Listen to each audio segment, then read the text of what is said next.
Dans cette vidéo, je vais te dévoiler les 4 grands principes du marché. Et à n'importe quel moment de la session de trading, tu vas te retrouver dans un de ces 4 grands principes, quelle que soit l'unité de temps. Donc reste bien jusqu'à la fin de cette vidéo parce que je vais te donner les clés qui vont te permettre de trader dans n'importe quel de ces 4 grands principes. Le marché, il a 4 phases, d'accord? En fait, il y a la phase qu'on va appeler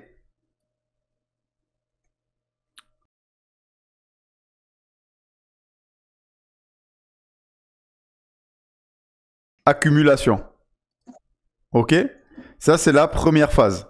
Ensuite, on a la deuxième phase ici. D'accord? Ça s'appelle le markup. C'est la phase dans laquelle on est sorti de l'accumulation et maintenant, on a décidé d'accélérer à la hausse. Ok? Ensuite, on va avoir... Je te la dessine mal, mais tu as compris. C'est quoi? C'est la phase de la distribution. Donc, on va faire dupliquer. On va se mettre ici. Merde. Voilà. On va marquer distribution. Ok. Voilà. Et ensuite, je te montre les 4 grandes parties du marché. Évidemment que entre l'accumulation et la distribution, on va passer par des autres phases d'accumulation dans lesquelles il va y avoir de l'arbitrage, etc. Mais là, je te mets les grandes lignes. Les grandes lignes, c'est accumulation, markup, distribution. Et ensuite, le marché va redescendre. Et ça s'appelle comment? C'est le markdown. Ok? Donc ça, c'est les 4 phases. Les 4 grandes phases principales du marché. Ok? C'est vraiment comme ça que le marché, il va fonctionner tout le temps. Voilà, c'est pas juste aujourd'hui ou demain. C'est vraiment comme ça que ça fonctionne en permanence. Ok? C'est les grands cycles de marché. Accumulation, markup, on sort de l'accumulation, on a accumulé, je veux dire, on sort, c'est le markup. Ensuite, on va distribuer et ensuite, on va repartir en markdown. En gros, l'idée derrière tout ça, c'est que ici, les opérateurs, ils achètent à bon prix. Voilà. Et ici, ils revendent leurs marchandises au prix le plus cher. Et ensuite, on va recommencer l'opération puisque une fois que ils ont plus de stock, on va dire, eh bien, le marché va redescendre.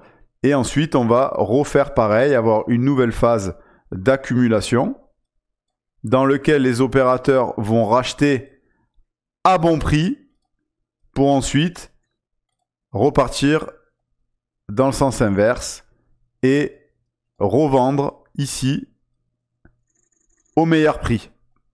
Ok? Il faut vraiment que tu comprennes que c'est vraiment comme dans le commerce. C'est vraiment la même chose et il n'y a vraiment rien de différent. Et le but d'un commerçant, c'est d'acheter au meilleur prix et de vendre, entre guillemets, au plus cher, tu vois, au prix du marché. Donc, si j'achète un produit à 10 euros, mon but, c'est pas de le revendre 10 euros ni 4 euros. Mon but, c'est de le revendre 20, 25, 30, 40 euros en fonction du prix que le marché est prêt à payer, quoi. Ok? Les opérateurs fonctionnent de la même manière. Ok? Donc, nous, maintenant, on comprend et on connaît les 4 phases de marché. Ok? Et donc ça nous permet, nous, de comprendre les 4 phases. Donc je t'explique vraiment Wyckoff, et puis de toute façon Wyckoff, c'est pas... Il faut comprendre aussi, c'est que Wyckoff, c'est pas... C'est vraiment quelque chose de concret en fait. C'est pas du tout quelque chose où on se dit ouais c'est une méthode mais ça marche pas vraiment. Ou en fait ça marche tout simplement parce que c'est la réalité du marché. Il y a pas, tu vois, autant les indicateurs, tu peux dire ça marche pas, tu peux avoir des doutes ou tu peux avoir ce que tu veux. Là, quand on parle de Wyckoff, il y a aucun doute. Le mec, il a sorti ça dans les années 1800, tu vois. C'était fin des années 1800. Il a expliqué le marché, comment il fonctionne. Donc, comme on a vu tout à l'heure, on a parlé de, on est d'accord, markdown, ici, accumulation, markup, et ensuite, on va repartir là-haut sur une distribution. D'accord? Ça, ici, donc je vais essayer de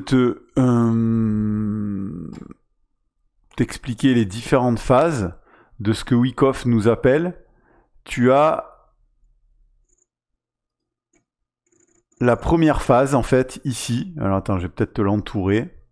Tu as la première phase ici, qui est l'arrêt de la tendance. Et je vais t'expliquer à quoi ça sert, qu'est-ce que c'est. Donc, l'arrêt de la tendance. Ici, arrêt de la tendance. Donc, l'idée, c'est quoi? En fait, c'est quoi? C'est que là, on a une tendance qui est baissière, ici.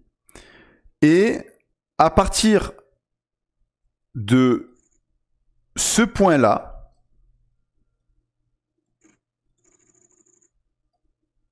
voilà, ici, à partir de ce point-là, les opérateurs, les gros opérateurs, ils vont rentrer dans le marché. Ils vont commencer à acheter, ici. Nous, comment on peut le voir? C'est que,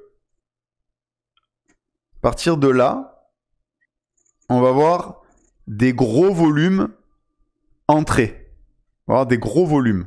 Ces gros volumes, ça nous explique quoi? Ça nous explique qu'on a une tendance baissière, donc il y a une panique. Les petites mains vendent, ça vend. Et eux, ils ont décidé de racheter les grosses mains. Donc ici, nous, on va comprendre que la tendance, elle est en train de s'arrêter quand on va voir subitement un gros volume arriver avec toujours une grosse bougie vendeuse. C'est toujours vendeur. La bougie, elle est vendeuse, elle est rouge. Et là, d'un coup, bam, gros volume, qui sont rouges également. Et ce volume, ça nous explique que dans cette bougie-là, donc quelle que soit l'unité de temps, hein, peu importe, dans cette bougie-là, d'un coup, il y a eu beaucoup de monde. Donc, on avait nos vendeurs qui étaient là. Et d'un coup, on a eu énormément de mains acheteuses. Donc, c'est les grosses mains qui sont venues pour freiner cette tendance baissière. Donc, cette tendance baissière, nous, on va commencer à le voir ici. Ensuite, de là, ça va faire une petite réaction. On va avoir une petite réaction. Et puis de là, le prix va continuer de chuter. Ils vont sciemment laisser les choses se faire, chuter, pour aller trouver un support. En plus, nous, on a la chance d'utiliser le market profile. Et donc, les supports, c'est jamais rien. C'est toujours un POC, une VH, une VAL, un plus bas de jour. Enfin, toujours un niveau très important. Tu verras que c'est le marché, il s'arrête pas au milieu de rien. Donc ça, c'est une chance de fou d'avoir cet outil. Et là, le marché, il va revenir ici. Parce que leur but ici, à cet endroit-là, je te remets une flèche, ici, leur but, c'est de liquider les mains faibles, tu vois. Ils vont les piéger, tu vois. Donc là, eux, qui arrivent d'ici, ils continuent à vendre. Parce que là, ils voient un petit rebond. Et puis ici, les gros acheteurs qui étaient là, qui ont acheté ici, ils arrêtent, tu vois, ils font exprès. Ils sont pas bêtes parce que s'ils continuent d'acheter, bah, le marché, il va monter et ils vont acheter au prix le plus cher. Et eux, ils veulent pas acheter le prix le plus cher. Eux, ce qu'ils veulent, c'est acheter le moins cher. Donc là, ça va faire une petite réaction ici. Et ensuite, le marché va chuter puisque les vendeurs qui sont là, ils vont continuer de vendre. D'accord? Parce que eux, ils vont être attirés par le rebond qu'il y a ici. Les vendeurs, ils vont être attirés par le rebond et ils vont en profiter pour continuer de vendre. Donc là, ça vend. Mais déjà, il y a un peu moins de force parce qu'eux, ils auront absorbé pas mal de contrats ici à l'achat. Ensuite, on va se retrouver là. Et là, à partir de là, ils vont commencer à rentrer dans une phase on va dire, de construction. C'est une phase d'accumulation. Mais on appelle ça, donc là, évidemment, on appelle ça une phase d'accumulation, mais c'est la construction de notre phase d'accumulation. OK? Et donc, cette construction, elle est là. Je vais te l'entourer. Elle est ici. On a notre construction qui se met en place. Je vais te la détailler ensuite, hein, t'inquiète pas. Ensuite, on va avoir ici une phase d'évaluation, d'accord? Je vais te la détailler aussi. Et ensuite, on va avoir le premier mouvement de notre tendance et ensuite le deuxième mouvement de notre tendance. Et la plupart des gens, d'ailleurs, où est-ce qu'ils rentrent? La plupart des gens, ils rentrent ici. Et dans ce bazar-là, la plupart des gens, ils se font tous avoir. Ok? Ici, il y a tout le monde qui perd de l'argent. Et après, les autres traders, ils achètent ici. Et nous, toi et moi, parce qu'on est des gens informés et on comprend l'activité des opérateurs, où est-ce qu'on rentre, nous? Eh bien, nous, on va rentrer ici, dedans, tu vois. C'est dedans qu'on va rentrer. On va rentrer là et on va profiter de tout le mouvement. On va pas se faire piéger. Donc maintenant, je vais t'expliquer ce mouvement. Qu'est-ce que c'est? Ici, le premier point là que je t'ai souligné, ça s'appelle le support préliminaire. Mais eux, ils mettent, les Américains, préliminaire support, ok? Et donc en français, support préliminaire. Et ils appellent ça le PS, ok? Diminutif. Attends, on va mettre un peu plus grand, comme ça on n'aura pas besoin des lunettes. Alors, le PS, il est ici, ok? C'est la phase où, justement, les opérateurs, comme je t'ai expliqué, ils commencent à retenir le marché. Et ça, c'est important de le comprendre parce que la plupart des gens, ils font n'importe quoi. Le marché, il baisse, ils continuent de vendre. Après, ils sont là, ils achètent, machin. C'est pour ça que tout le monde se fait avoir dans tout ça. Parce que les gens, en fait, ils comprennent pas la problématique des opérateurs. Donc, comme tu comprends pas la problématique des opérateurs, bah, en fait, tu fais n'importe quoi. Tu sais même pas où t'es dans la structure. Est-ce qu'on est acheteur? Est-ce qu'on est vendeur? Est-ce qu'on est dans une phase de distribution, d'accumulation? Tu vois, la plupart des gens n'ont aucune idée de tout ça. Et donc, ils voient le prix monter, ils achètent. Ils voient ça descend, ils vendent. Et nous, on doit comprendre leurs problématiques. Qu'est-ce qu'ils sont en train d'essayer de faire pour se dire, alors, maintenant que j'ai compris ce qu'ils sont en train de faire, ben, je vais plutôt chercher des achats ou des ventes où je vais rien faire. Ok? Et donc, Wyckoff nous a décortiqué tout ça. Donc là, on a, comme on a dit, le support préliminaire. D'accord? Ensuite, alors je vais nettoyer un peu, sinon on va plus rien y voir.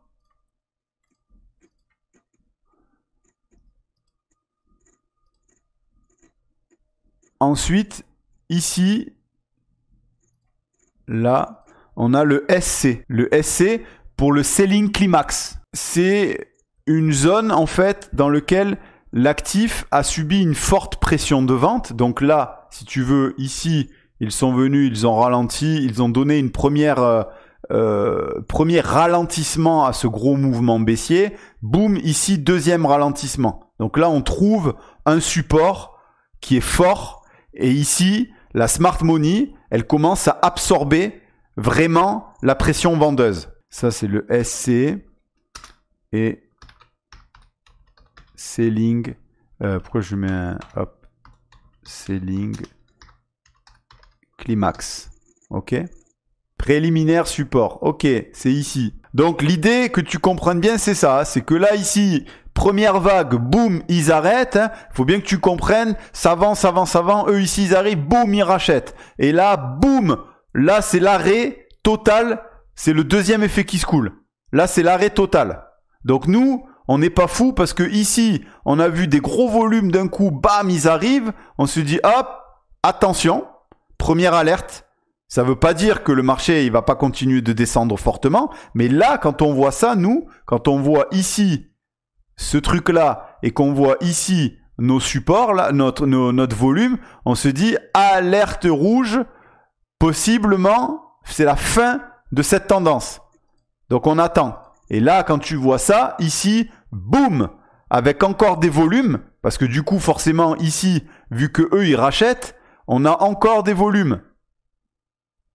Donc là, on commence à se dire, aïe, aïe, aïe, ça y est, on commence à rentrer dans la zone d'accumulation de nos chers institutionnels et ils vont faire tout leur manège et ensuite on devrait ressortir par le haut. Parce que évidemment, comme on arrive d'en haut, ça descend, la logique c'est que ça accumule et que ça ressorte par le haut. Ensuite, qu'est-ce qui va se passer ?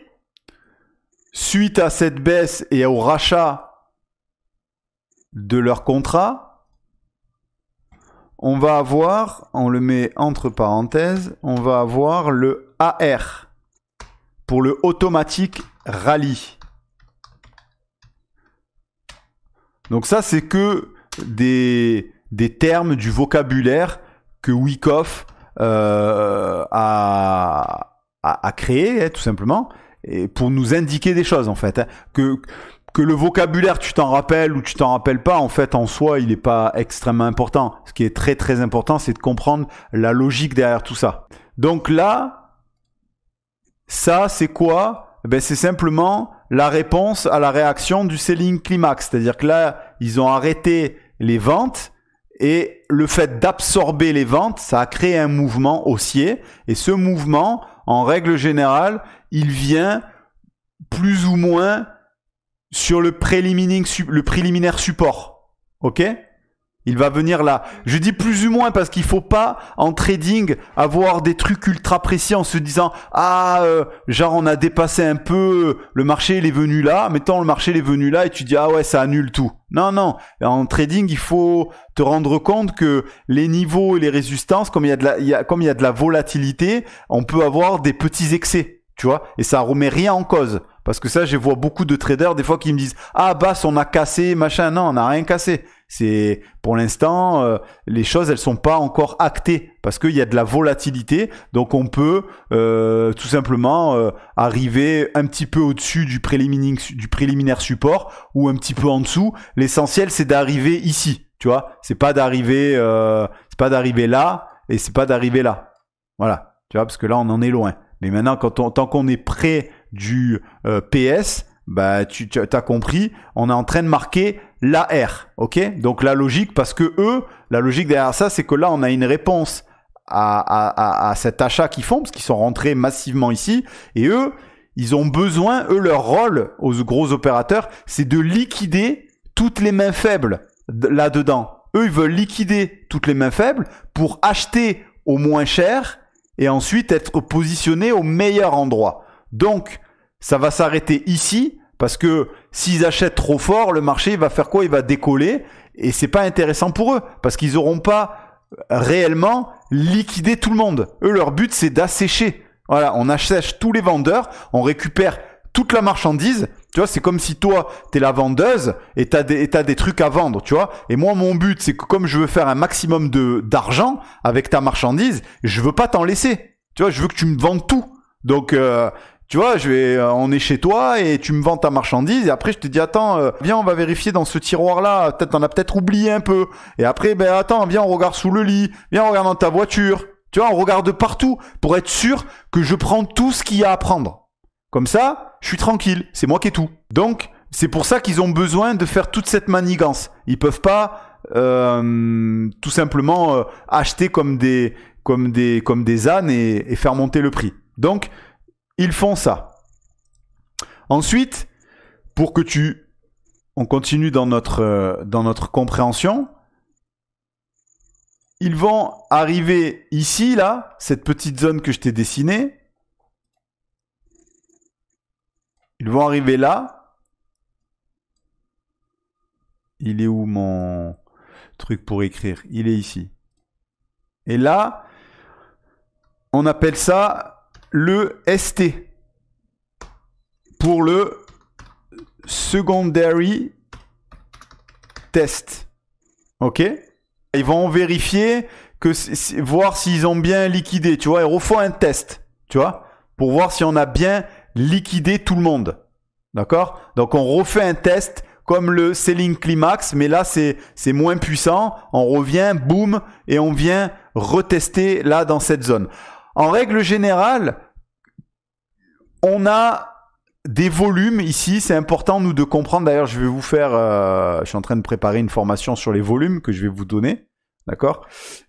Parce que c'est important de comprendre que pendant ici toute cette articulation, on va avoir des volumes qui vont baisser à certains moments et qui vont augmenter à d'autres moments. Ils vont augmenter à des moments où les gros opérateurs vont commencer à acheter. Parce que là, on est dans une zone où ils veulent accumuler. Donc, on est en train de sécher les vendeurs et on rentre massivement pour les contrer. Donc, on va avoir des volumes qui augmentent. Mais par contre, quand on va aller taper les préliminaires support, etc. Tu vois, enfin, pas le préliminaire support, c'est cette zone-là, tu vois. Quand on va aller la taper et qu'on va vendre, les volumes vont s'affaiblir. Parce que leur but, c'est pas de tout vendre, tu vois. Donc ça vend un peu et les volumes sont en décroissement, tu vois. Donc on va avoir certaines zones d'accroissement de volume et certaines zones avec du décroissement de volume. Donc là, quand c'est comme ça, secondary test, on va revenir, ça va redonner une petite impulsion haussière et ça va revenir près du préliminaire support, ok? Et là, en règle générale, ce qui va se passer maintenant, c'est qu'ils vont faire le dernier cycle de liquidation ici.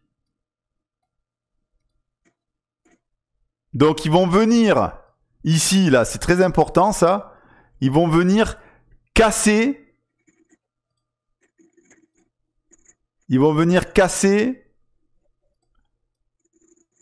ce support qu'ils ont créé. Et ils vont venir le casser ici. Pour vraiment sortir tout le monde. Ok? Parce qu'ils savent qu'il y a encore des derniers résistants, tu vois, des derniers Gaulois qui sont là. T'as encore certaines mains vendeuses qui sont toujours dans le truc. T'en as d'autres qui ont racheté, qui ont mis leur stop dessous, etc. Donc ils vont faire la dernière impulsion où ils vont surprendre tout le monde. Ici, là. Ici, ils vont surprendre tout le monde parce que là, ça va casser. Donc tout le monde se dit ah ça y est, là ça va dégueuler. Tout le monde se dit ça va dégueuler. Et en fait, ici, quand ils auront séché tout le monde, c'est là que nous on rentre. Parce que là, ici, c'est à partir de là, quand ils ont séché tout le monde, ils font la vraie impulsion. La vraie impulsion. Et là, du coup, cette zone-là, on va la noter. Elle s'appelle le spring. Donc là, on a le spring ici. Ok, donc ça c'est vraiment la dernière phase en fait où c'est on appelle ça un bear trap en fait, tu vois, c'est vraiment le piège des ours en fait. Hein. Là on les piège une dernière fois, on récupère la dernière liquidité des petits investisseurs là, tu vois, on les assèche, on les crève et là maintenant on va partir sur une phase haussière. Une fois qu'on a fait ça, on va envoyer cette petite impulsion et ici on va se retrouver. Donc ça c'est intéressant ce que je vais t'expliquer ici. Ça s'appelle le LPS ici. Last Point Support. On va l'écrire. Et donc ce qui est intéressant ici, donc nous, où est-ce qu'on va rentrer? Parce que comme tout à l'heure on l'a dit, nous on va rentrer ici. Et ici évidemment c'est le point le plus intéressant. Mais c'est aussi dangereux quelque part parce que si t'as pas bien analysé, tu pourrais te faire avoir, tu vois. Mais c'est un super point d'entrée. C'est un super point d'entrée. Par contre, on va dire que le point le plus safe, vraiment le point le plus safe, c'est celui-là. Le last point support. Pourquoi? Parce que à ce niveau-là, on a compris que maintenant, on part à l'achat. Et nous, on l'a compris. Pourquoi? Parce que d'une part, on a vu tout ce cinéma. D'accord? Donc, ce cinéma, il a duré longtemps. Hein. Il a duré longtemps. Ça dure pas 3 minutes. Hein. Ça dure longtemps. Et ici, on va voir, à partir de là, ils vont rebaisser là. Les opérateurs, ils vont baisser.